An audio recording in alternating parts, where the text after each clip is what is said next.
we've done a lot of book launches and we've been fortunate enough to publish books which merit book launches. But I haven't seen in the last 17, 18 years of my career a book launch like this, because like Mali mentioned, the energy, the love, the warmth, it almost seems like the birthday party of the most popular girl from the class. So, you're not wrong. So Koel, I think that goes to say a lot about the support you get from your friends and family. Needless to say, it's been wonderful working with Koel. I didn't know her from Adam. It is somebody we both immensely are scared of, Kali, who introduced us. And thank you, Kali, for that lovely phone call on a Sunday afternoon, which is typical Kali, saying, how can you be sleeping? So, you know, and not only that, she did insist that Koel all the way from Paris should call me right in the afternoon on Sunday and say, "Meri baat ho gayi hai, now you speak to her." So that's Kali for you, and I'm just taking, because there's a few chances in life you get where you can take on both the sisters in a public forum together. But having said that, ladies and gentlemen, I must admit, it is one of the nicest reads that I have come across in this space. It is not very easy to weave in multiple protagonists, and the way Koel's been able to do that seamlessly is really credit to her writing style, and I wish her all the very best. I'm not only sure that it will be a success tonight, but I'm very sure it will be a success even for many weeks to come after this. So all the very best. It won't be invisible anymore. Firstly, thank you so much for hosting this conversation and moderating it. And thank you, Koel, for having me here and choosing me to launch your book. I think what I loved about this book was that the writing, the way that you've written this book, it's so accessible, yet it's full of contradictions. And even the characters, they're so flawed and so real, but relatable at the same time. But what I think I loved the most and what resonated with me the most was that at the heart of it, this book is about friendships. And I find myself quite lucky to have a set of friends that hold up a mirror to my imperfections. Some of them are sitting in the audience, which I was quite pleasant. And applause for the friends! Yes! Yeah, I'm really so happy. But yeah, and also friends that hold my hand during the tough times as well as the good times. And what I find beautiful about friendships is that friendships defy logic. They can come from anywhere. Koel and I are friends. We're not from the same generation.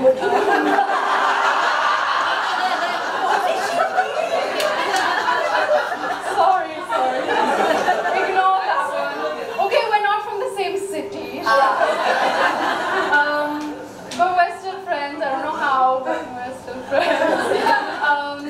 And yeah, that's why I'm so thrilled to be here and doing this with you. Digging deep and like analyzing and breaking down all these texts and really being self-indulgent like that. Please show them how many notes there are in your book. Yeah, not good. So, but I just want to simplify it and not ruin any spoilers. So just when we get into the depth of the conversation, you can actually follow.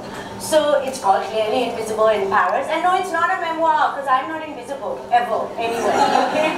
So, although this is the point, I have lived in Bombay, Delhi, London, Tokyo. But when I moved to Paris, I felt completely alienated. Like I was like, okay, it's just a question of language. I come from Delhi, you know the Delhi snobs. I know how to deal with Paris, no issue.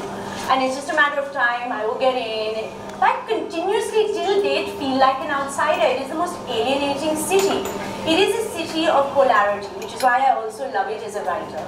It is at one end, the most egalitarian society, and yet the most divided city. We see that in the riots, we see that everywhere.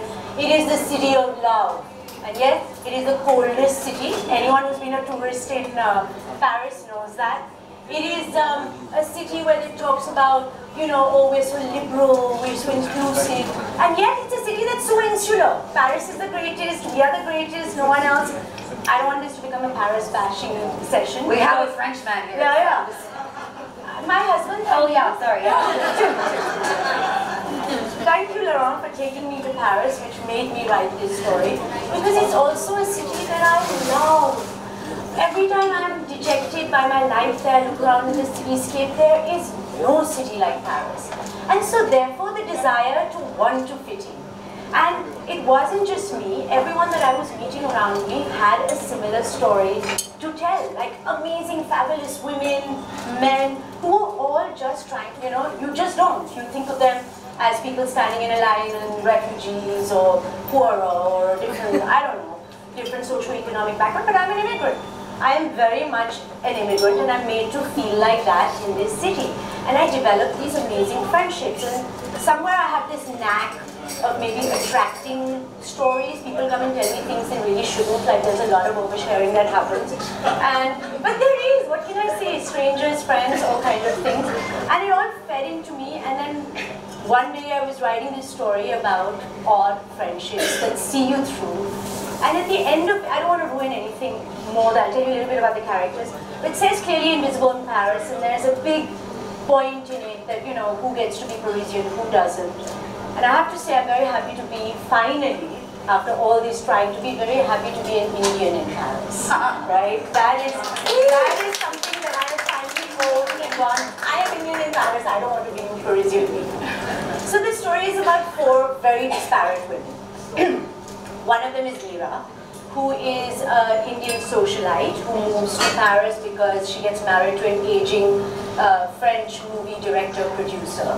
But she can't adjust to her life because she has so many issues of her own, which when you read about it, you're like, what is your problem in life? But that's the problem. She has nothing to complain about and everything to complain about. The next character is Roselle, who is a Filipina housemaid who escapes the clutches of her Kuwaiti employer, who basically thought that being an all-rounder means being a slave.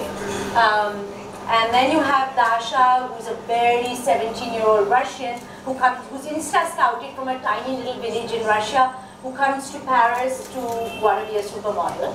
And you have Violet, who is this burlesque dancer from Senegal. She's a transgender woman. She is fabulous in every way, but she is broke. All 4 of these women live in the same Haussmann building. Now, for those of you who don't know Paris, Paris has these stunning, Haussmann buildings, and they live in different circumstances. So Roselle lives in this tiny 6x6, room in the roof, which you have to access with a spiral staircase at the back of the house. Neera, the Indian socialite, lives in a duplex in the middle with, double floors done by Philip Starr. Dasha lives in a room full of bunk beds with other models who are trying to make it. And Violet lives in the ground floor next to the lift. They don't know each other, they don't want to know each other, they can't stand each other, there's nothing in common. Except they're all foreign. And then the world comes to a standstill. When you read the book, you'll understand why. And when that happens, they're the only people left who are able to see each other through. And this is what the book is about, right?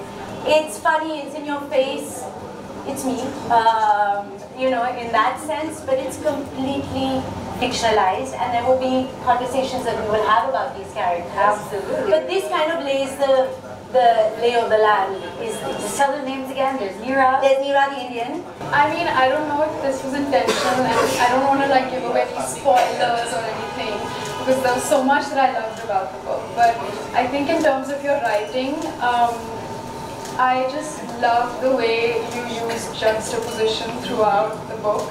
And right from the get-go, the title of the book is clearly Invisible in Paris, and the clear and invisible, those antithetical terms, they just kind of lay the narrative out there for the reader already from the beginning, because you know that this book, it kind of highlights the contradictory nature of the book. And I think that was my favorite part of the book, was this paragraph that you wrote about duality. Can you read it? I can. Let's do it. Yes. Okay, I have it here. I don't expect you to remember it. Please tell me. I actually do. I'm really good at memorizing quotes and stuff. I won't remember it. So I mean, I can read it, but You don't give a shade for this for memorizing your book. But I mean, you talk about, this is a quote from the book, the inseparability of contradiction, and how basically light doesn't exist without darkness, or there's no winter without summer. You can't feel happiness without having felt sadness, and essentially just stating that there is no good without the bad. So I think that was a very hopeful paragraph, because it just kind of shows that there's a balance in the world. But then more than anything, I found that it ties in with all the characters of the book and how they are so different and how they are such opposites of one another. They're all foils of one another, the four main characters, Violet, Dasha, Neera and Roselle, just reiterating it for everyone.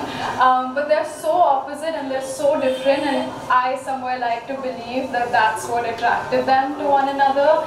I like the whole idea of opposites attracting and opposites complementing each other. Like, you know, in real life you see two, like a couple, and they're so different but they go so well together. And yeah, that we kind of seek things in other people that we don't find in ourselves. So I love that. I love that you complete me kind of a thing. Whatever happens, starts looking up to Violet as this character that, you know, can be a mama bee or whatever. And she thinks, when I grow up, I want to be Violet. And one day, this is not a spoiler, one day she happens to be in her little apartment, which is all things sparkly. And she opens, you know, she doesn't have anything to do, so she opens the cupboards. And it's full of gender transforming pills and hormones and all the things that go into making Violet, right? And so Dasha is like, no, I love the fact that she's male and female energy, and that matches, and this is the biggest power that the universe can have, but she can't get her head around the fact that she's actually a creation of something, that she's not the body that she wanted to be, and there's this contradiction of it, and it's a really dark point, but I'm glad you got hope out of it. Yeah, you know? Because that's what makes Violet so beautiful, that she's this contradiction, that she's male and female, I guess. Right? And this is exactly what we were talking about, Suhana, that when we spoke the first time, like, and this is true, Rajat, you know that, like, when you make anything, whether it's a painting, a film, a book, or anything, you kind of do what you can, you finish it, you seal it, but till the audience or the receiver or the viewer, you know, interprets it, views it, it's not complete, and that is always so subjective.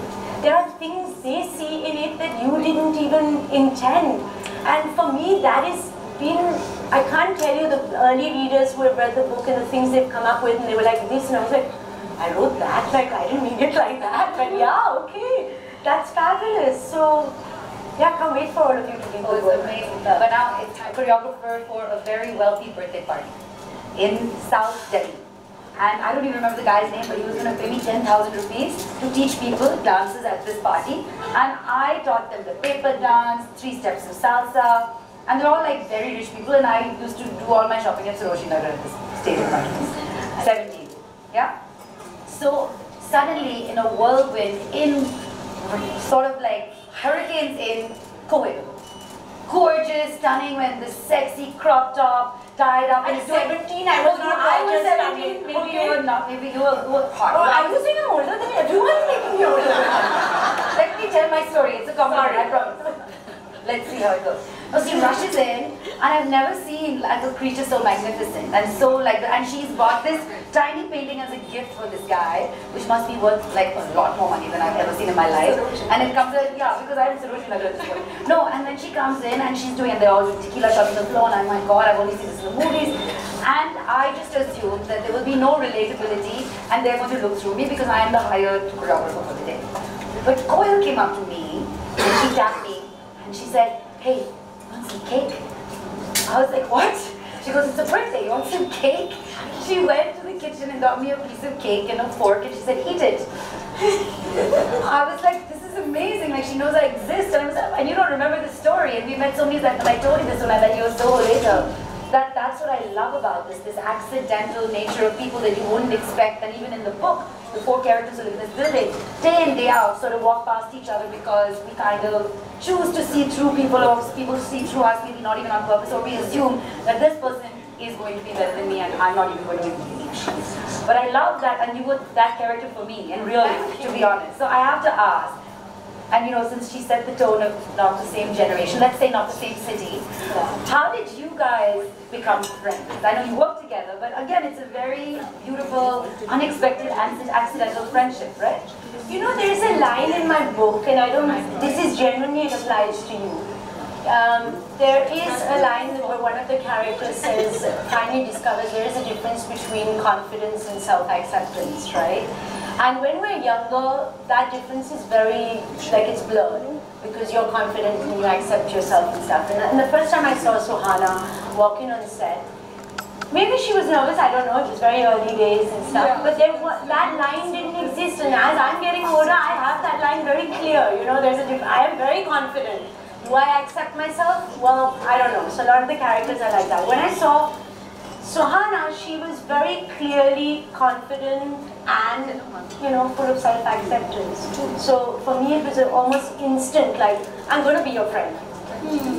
There you are. For me, she's like, let me tell you my side of the story. When I first met Koel, I was like, she scares me.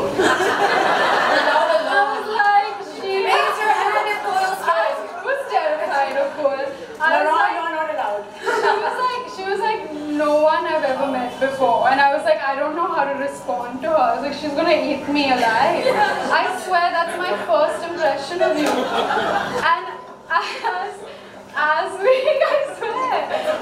we got to know each other and as I spent more time with you, I feel like she brought out this really sassy side to me that not a lot of people get to see, and I really enjoyed that. And also I learned that she's into plays and writing plays, and in our breaks, literally on set, she'd be writing a play and making her own stuff, and I thought that was so inspiring. I'm complimenting you now because I called you scary earlier.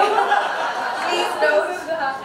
Because I'm so terrified, I love it. No, I'm not anymore though. No, she's now I'm amazing that she has no... Yeah, Koel, you're terrifying. I just want to put it out there. In a good way though. Oh, this is actually an intervention. The book is just a... Joking, obviously. Yeah, but it was literally you're talking about, people wouldn't expect you to feel like an immigrant or feel like an outsider, but when I saw you, it was like you just exuded this self-confidence and you were just powerful, I would say. The difference between self-confidence and self-acceptance, right? So there is a difference. And because I don't want to be bashed anymore, I'm going to read a bit. Can I? You can. Read my mind. I was about to say, I think it's time to hear some of the sassy, savagery, sexiness that she's poured into this book. But I'm not sure it's because, what do you read? How do you read something without anyone having read the book and all that? So I don't want to ruin a lot of things. But I like this bit only because it plays into this idea of invisibility and visibility, which is a big deal, because when I was a 17-year-old moving to UK for the first time to study, yes, I was a popular, confident child and kid, and I went there, and I said, what is wrong with me? No one is looking at me, what's going on? And then I realized that in India we're so used to everyone always looking at everyone all the time that when someone is just minding their business, you think you're invisible. And I was like, okay, this is not, So this kind of feeds into this. Of course, I don't have my glasses because I'm too vain, so we will try. So this is Neera. I'm not going to tell you anything more, but she's got a secret and she's trying basically to get back into her apartment, into her building. She has to cross the street with this secret to get back in there. And she's feeling rather visible. She always wants to be visible, but this is the one moment she wishes that she was invisible, right? So this is where she is. This was her neighborhood. They were all there. The boulanger with his big bay window flaunting his assortment of artisanal viennoiserie, and his contempt for those who ordered the wrong pastry at the wrong time of the day. By the way, this has happened to me all the time. Order a croissant in anything but the morning and you've had it, right? The dry cleaner who made it clear that she preferred chatting with her gang of delivery boys than attending to dirty clothes.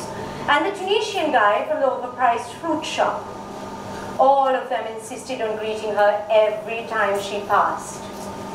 This peculiarity of Paris, constantly saying hello and goodbye to everyone, only to to render them invisible straight after had always maddened her. What purpose did politesse serve when you had no intention of actually acknowledging a person or their needs? In Mumbai, you never bothered with salutations. You just cut to the chase. And no matter how hard you tried, you could never be invisible. There was always eyes on you. And there was always someone more than ready to dive into your life and impose their assistance. Though she was nothing more than a bonjour to these vendors on most days, today she was sure that they would notice her and her secret.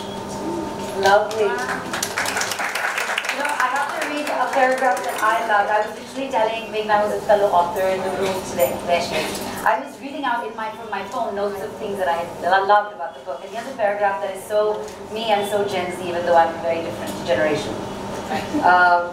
Give a context. Okay, I'll give you a context. I'm reading a context of Dasha, who is the stunning 17, 18-year-old Russian model, who's just had the most magnificent evening because she's had the time of her life and she's finally sort of made it.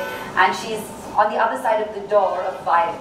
And she feels that, oh, you know, we're going to have this amazing evening tonight because of everything that's happened, but doesn't realize that Violet has gone through her own crisis and just assumes that Violet is mad at her about something.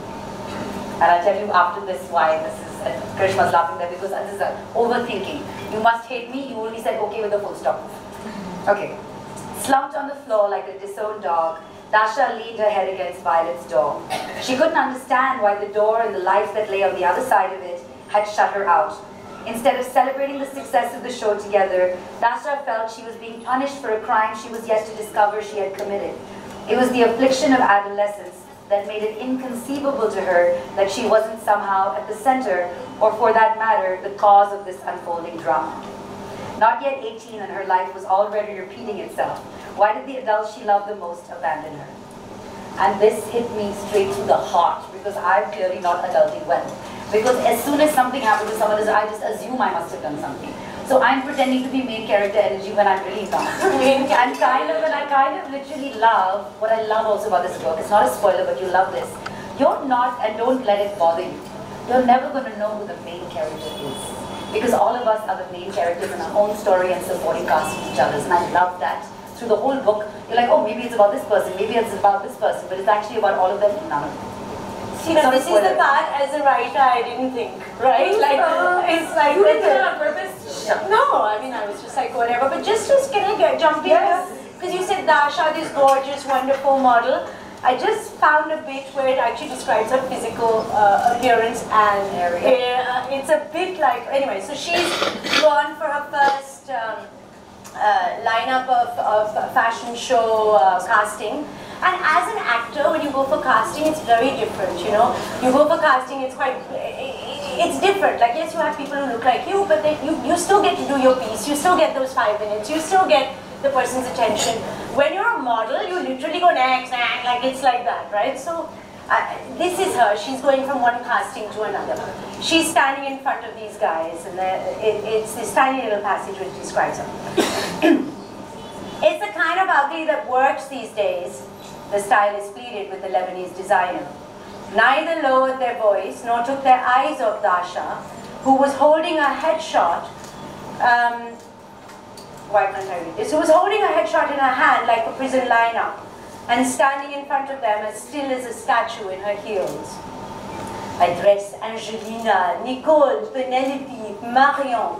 My dresses are for princesses. Can we just have an old-fashioned beauty, please? Khalil said in his heavily accented English. This is not the time to reinvent a brand. We need to remind my clients how gorgeous they feel in my clothes. I want them to feel them out, get them out of their tracksuit bottoms and wrap them in embroidered magique. And I cannot do that if they think they are going to look like E.T. in a dress. Dasha had been called E.T. before, but had never actually seen the film till a few weeks ago. It was an American kids' classic from her parents' communist childhood, and thanks to the ban on Hollywood films, her parents could lip-sync all of Raj Kapoor's Hindi songs, but had no idea who Clint Eastwood or Harrison Ford were. During confinement, she and Astrid had cozied up on her single bed, an iPad strategically placed on a pillow, and bawled their eyes out as Elliot tried to revive E.T. Dasha had loved the film, and not just because her head would have been resting against Astrid's ample breasts, and Astrid's pudgy fingers had been twisting their way through her hair. In fact, she had watched it a few times on her own after that. The film was proof that love could transcend the boundaries of country, color, culture, shape, planetary origin, and maybe even gender.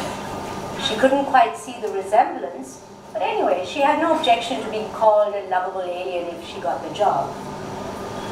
I think she's got something, but you're the boss, Callie, the stylist said, and seeing the look on her boss's face, called out, "Next!" Amazing. So I love that there's so many notes in yours, Suhana. I would love to know one of your favorite bits, and if you would love to do a reading for us. It's so interesting also, as I'm hearing you, and the characters are coming to life so beautifully, we all read books in our own voices, right? And it's so interesting how you picture, that's why the movie's never as good as the book. Because your imagination is that theater of the mind. So I would love to hear one of your favorites. I think my favorite part of the book is, I think it's between Neera and Violet. And Neera sort of, they're talking about home and how they don't belong in Paris, and how they don't even feel belonged in they don't even feel like they belong in their own home, wherever they come from. And I think Violet says something like, home is nothing but two arms holding you tight. She does know. When you are at your worst. And I think that was such a true statement, because I mean I've studied in the UK and New York as well, and I feel like it wasn't the place, it was more the people that kind of made it home, and the friendships that I made. And you have your own immigrant story about this as well, right? I mean, I wouldn't say I was really an immigrant at all. Outside the story. I was in boarding school, and I went when I was 15 years old. I left home when I was 15. So I think that was very scary, because it was definitely a culture shock. And I think it took me a while to feel at home. And when I did, it was because of the people there, and how their friendship and their love made me feel seen when I kind of felt invisible. Koel's gonna cry for sure. I am doing So yeah, I really resonated with when Violet said that about home feeling like a person more than. I love that. You know, one of the things I'd love to know now that we always talk about how these moments change us. You know, somebody's a stranger a whole life and then they become your whole world. So why don't we, just so we acclimatize everyone without any spoilers, tell everyone how these four wonderful women met. Oh, really? You could leave them on a cliffhanger. I mean, read that bit or tell them. Tell them. You decide. You wrote the book. Okay.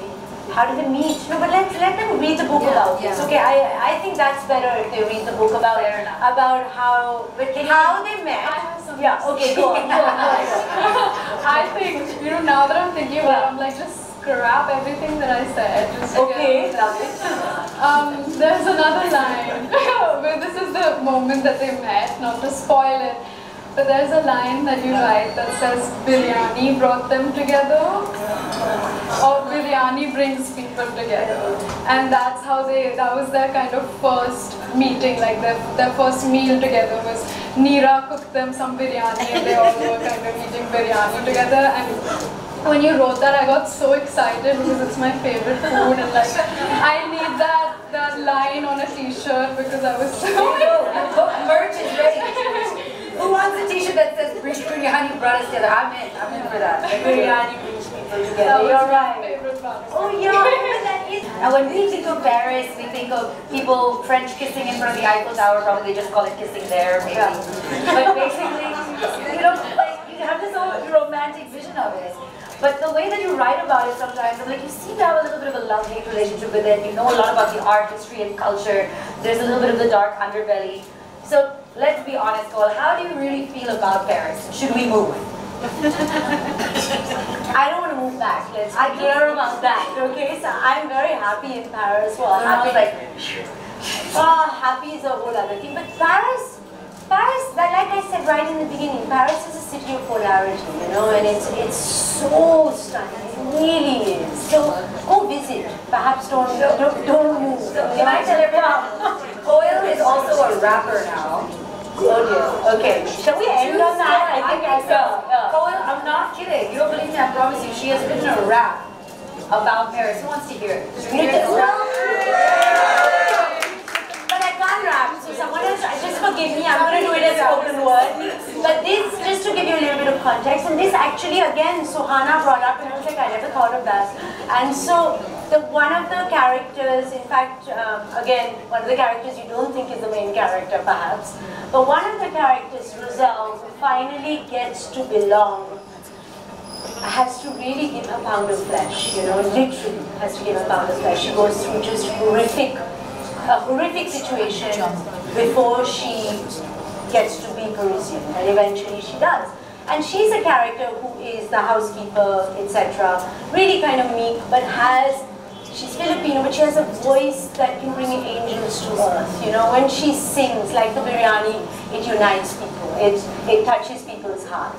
So to express the pain that she's feeling with whatever has gone down, she doesn't know she's going to get to belong. Oh, I just ruined it. She didn't know at that point that she's going to get to belong, but whatever. Delete it.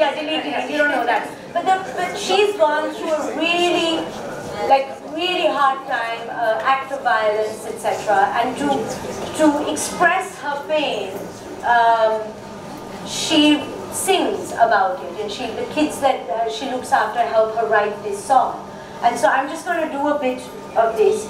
Imagine it like Rihanna with Eminem, you know, that kind of thing is happening, right? That's what I'm looking for. So any musicians out there, please come to me afterwards, okay?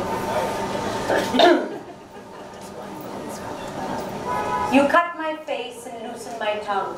You dug my skin, but I'm not done. What you want, I won't be. What you see is not me. I won't shed skin just to fit in. Neera Ma ordered the lyrics. How hurt do you have to be to come up with something this deep? Roselle's voice sang on. You call me a disease from overseas, a problem in the world? No, just another broken girl. Living in exile because society is hostile. There's no place I call home, a victim on the road wherever I may roam. The kids joined in, harmonizing. All the days of karaoke and singing on the way back from school were put to good use. They reached the high notes with an innocent ease that bypassed the listener's brain and went straight to their hearts. In unison they sang, why I erase a future, try I to be a teacher. You'll see, there's no stopping me. The song hit a crescendo and they took a dramatic pause that made you hold your breath in anticipation. Roselle's voice broke the silence with the chorus. You see not me, what you see is what you see. The reflection in your eyes is all but lies. Je suis me, je suis nobody but me, je suis me, je suis nobody but me. Neera, who had never heard Roselle sing before, felt like she was slowly sliding into a womb-like cave that left her feeling like the happy child she had never once been. Woo! Malini, thank you. Thank you for, you know, before we started today, I was like, oh really, where do I need to sit? I suddenly went into panic mode. I have done this hundreds of times, but when you're doing it for yourself, I'm like in panic, and she's like, I got you, babe, I got you. And this is friendship, right? And Suhana, who has come out of, you know, just stepped out of her comfort zone to be here with me, and you look so comfortable. Like, thank you. Thank you, Suhana, means the world. And we did, you know, I wrote in her book, can I share that? Yeah. I wrote in a book that we are now tied by destiny because she's helping me launch my debut novel. And she did her first ever shot on film with me. So we are tied by destiny. So thank you. So thank you, team. As I say, we have over-invited and they've squeezed everyone in, and thank you. Thank you all of you over-inviters who have looked me and supported me. Thank you so much. Thank you, media, for being here. Thank you, Rupa. Thank you, Olive and team. Did I lose anyone? And thank you. I just want to say a little thank you to my family, and especially to Laurent, who's been following me around this promo trip. You know, book promotions are not glamorous. Not as glamorous as movie promotions. See, it's French. Yeah. C'est pas glamour. Oh, I love you. I don't know. See it in French. I love you. No? Meanwhile, her social media, she's like, when people speak to her in French, or when she speaks to them in English and they pretend not to understand, she breaks into Hindi and then they speak English real fast. Yeah. So thank you, Laurent. Thank you, everyone. Buy a book. Buy 4. Buy 4. Thank you, guys. Please stay. Enjoy drinks. Enjoy snacks. It's all ready. Oh, sorry. And thank you, Monica Alcobrand, for doing the alcohol for us. So enjoy the alcohol, our sponsors and AD, and have fun with me.